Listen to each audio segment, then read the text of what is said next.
నమస్తే, నేను Sreeja, tarot card reader, crystal healer and lama physiotherapist. ఈ ఎపిసోడ్స్లో మనం ద్వాదశ రాశులకి సంబంధించిన టారో కార్డ్ ప్రెడిక్షన్స్ చూద్దాము. ప్రెడిక్షన్స్తో పాటు డిస్క్రిప్షన్లో మీ ప్రాబ్లమ్స్కి తగ్గ సొల్యూషన్ ఇవ్వడం జరుగుతుంది. అంటే స్విచ్ వర్డ్స్ రూపంలో మీకు మంచి సొల్యూషన్ ఇవ్వడం జరుగుతుందన్నమాట. మార్నింగ్ అలాగే ఈవినింగ్ 28 సార్లు, కుదిరిన వాళ్ళు ఇంకా టైం ఉంది అనుకునే వాళ్ళు 109 సార్లు ఆ స్విచ్ వర్డ్ని జపం చేయండి.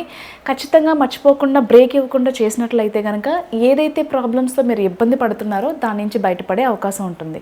అలాగే మన వీడియో చూస్తున్న ప్రేక్షకులందరికీ కూడా ఒక చిన్న రిక్వెస్ట్, అదేంటంటే ప్రతి ఒక్కరూ కూడా మనకున్న స్వార్థపూరితమైన కోరికల కోసం దేవుణ్ణి మొక్కడం, దేవుణ్ణి మొక్కేది ప్రాపర్ వేలో మొక్కుకోండి. జంతు బలి ఇవ్వడం, లేకపోతే జంతువుల్ని బలి ఇవ్వడం ఇలాంటివి చేయకుండా ఉండడం మంచిది. రీసెంట్గా జరిగిన కొన్ని ఇన్సిడెంట్స్కి నేను చాలా బాధపడడం జరిగింది. కాబట్టి అవి ఇక్కడితో ఆగిపోవాలనేది నా కోరిక. వాటికి కూడా జీవం ఉంటుంది, ప్రాణం ఉంటుంది. కాబట్టి బ్రతకడానికి అవి కూడా అర్హులు అనేది నా ఒపీనియన్. అలాగే స్ట్రీట్ డాగ్స్ని కూడా ఆదరించండి. ఎండాకాలంలో కానివ్వండి, లేకపోతే చలికాలంలో కానివ్వండి, ప్రతి సీజన్లో, వర్షాకాలంలో కానివ్వండి, అవి చాలా ఇబ్బంది పడుతూ ఉంటాయి. మీకు కుదిరినప్పుడు ఏదన్నా మంచి శుభకార్యాలప్పుడు కూడా వాటికి కూడా కొంచెం ఫుడ్ పెట్టే ప్రయత్నం చేయండి. అలాగే నీళ్ళు అందించే ప్రయత్నం చేయండి. కుదిరితే షెల్టర్ కూడా ఇచ్చే ప్రయత్నం చేయండి. మేషరాశికి సంబంధించిన టారో కార్డ్ ప్రెడిక్షన్స్ చూద్దాము. ఈ ప్రెడిక్షన్స్ అనేవి మనకి ఫిబ్రవరి 1వ తేదీ నుంచి 15వ తేదీ వరకు కూడా వర్తిస్తాయి.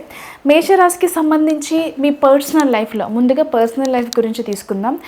ఈ పర్సనల్ లైఫ్లో థర్డ్ పర్సన్ ఇన్వాల్వ్మెంట్ వల్ల కావచ్చు, లేకపోతే ఆ థర్డ్ పర్సన్ ఎవరైనా కావచ్చు, అంటే ఒక ఇల్లీగల్ అఫేర్ అయినా కావచ్చు, లేదా అత్తమామల సైడ్ నుంచి కావచ్చు, మీ ఫ్రెండ్స్లో కావచ్చు, ఫ్యామిలీ మెంబర్స్లో కావచ్చు, ఎవరైనా సరే థర్డ్ పర్సన్ ఇన్వాల్వ్మెంట్ వల్ల మీ రిలేషన్షిప్లో కొన్ని ఇబ్బందులు వచ్చే అవకాశం కనిపిస్తుంది.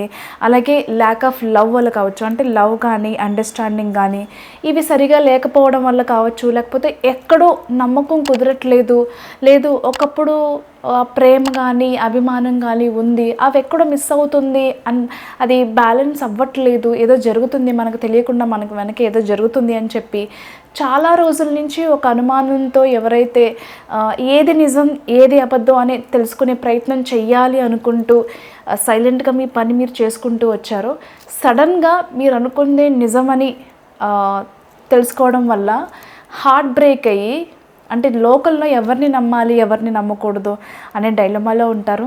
అలాగే హార్ట్ బ్రేకింగ్ న్యూసెస్ చాలా వింటారు. మీరు ఎవరినైతే గుడ్డుగా నమ్ముతారో వాళ్ళ బిహేవియర్ కావచ్చు, వాళ్ళు చేసిన పని కావచ్చు, మీకు చాలా ఇబ్బందికరంగా అనిపిస్తుంది. ఆ బాధతో, డిప్రెషన్తో చాలా బాధపడుతూ ఉంటారు.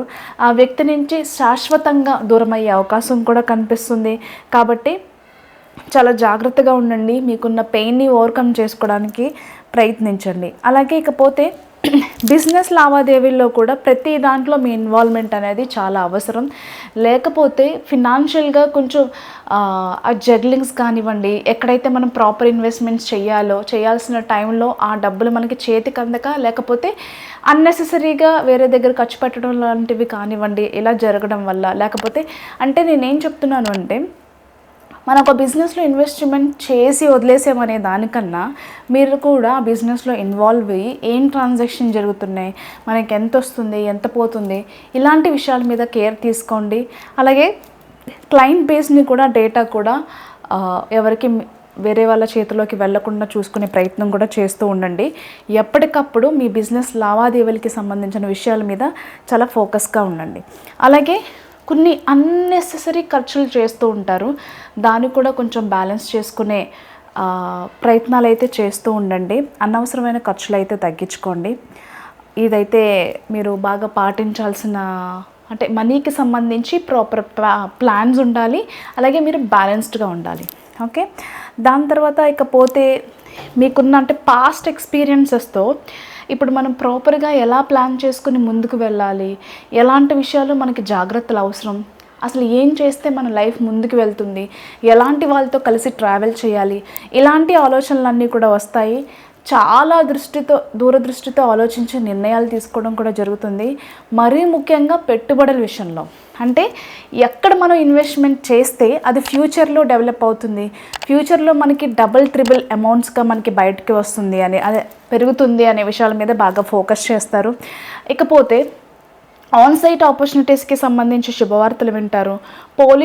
పోలీస్ కానీ కోర్టు కేసెస్లో ఎవరైతే ఇరుక్కొని ఆ కోర్టు సమస్యలతో ఇబ్బంది పడుతున్నారో ఆ సమస్యల నుంచి మీరు బయటపడే అవకాశం కూడా కనిపిస్తుంది. ఇంకొక విషయం ఏంటంటే, మీరు డ్రైవింగ్ చేసేటప్పుడు చాలా జాగ్రత్తలు తీసుకోవాలి.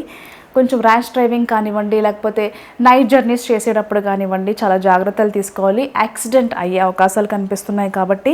అలాగే ఫారెన్ ఆపర్చునిటీస్ కోసం ఎదురు చూసే వాళ్ళు కానివ్వండి, ఆన్ సైట్ ఆపర్చునిటీస్ కోసం ఎదురు చూసే వాళ్ళు కానివ్వండి, ప్రమోషన్ కోసం కానివ్వండి, జాబ్ చేంజ్ కోసం కానివ్వండి ఎదురు చూసే వాళ్ళు ఎవరైతే ఉన్నారో అందరికీ చాలా పాజిటివ్గా ఉండబోతుంది. మీరు ఏదైతే ఈ జాబ్ నాకు కావాలి, లేకపోతే ఈ టైంలో నాకు జాబ్ చేంజ్ అనేది అవసరం, లేకపోతే పొజిషన్ చేంజ్ అవసరం అనుకునే వాళ్ళందరికీ కూడా శుభవార్తలు వినే అవకాశం కనిపిస్తుంది.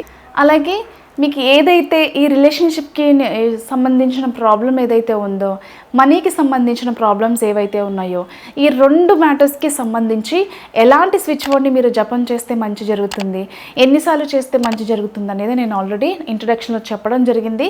అలాగే మీరు ఏం జపం చేయాలి అనేది డిస్క్రిప్షన్లో మెన్షన్ చేస్తాను.